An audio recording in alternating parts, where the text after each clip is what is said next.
in women and the second leading cause of death in Illinois.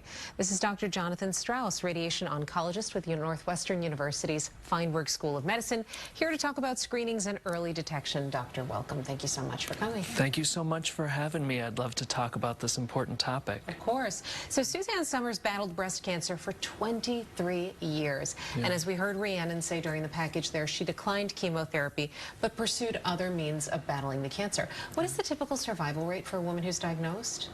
Well, it certainly depends on the stage of the cancer, and that's really where screening comes in, because ideally what we can do is when these cancers arise, find them very early and have our very best chance at eliminating them, at cure, and at having the patient live a long, healthy life.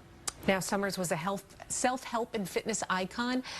She advocated for healthy eating and exercise. How important are those two things in battling disease? You know, healthy eating and especially exercise are actually very important. They're important, I think, perhaps for cancer, but also so much for cardiovascular disease, which is a big risk factor for us, and I try to take that into consideration, and I sure recommend it for my patients. There are criteria for screening, or guidelines, rather, for when you should start to screen, and it varies depending on family risk.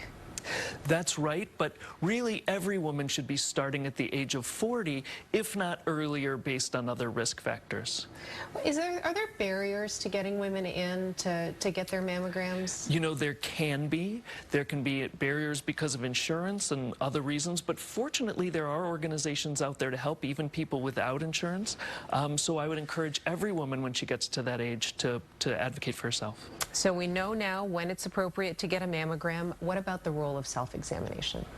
So, you know, nowadays what we really stress is self-awareness, which is to say it's good to know what your breasts feel like normally so that you can identify something that's abnormal, even though as a screening tool we aren't usually using self-exams. Really, physician exams and mammography are our big ones. Any other information you want to share with our viewers this morning?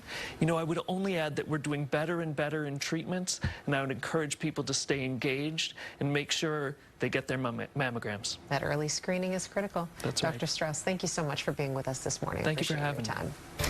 This is Breast Cancer Awareness Month, and more information on this, of course, at ABC7Chicago.com. Quick break. We'll be right back.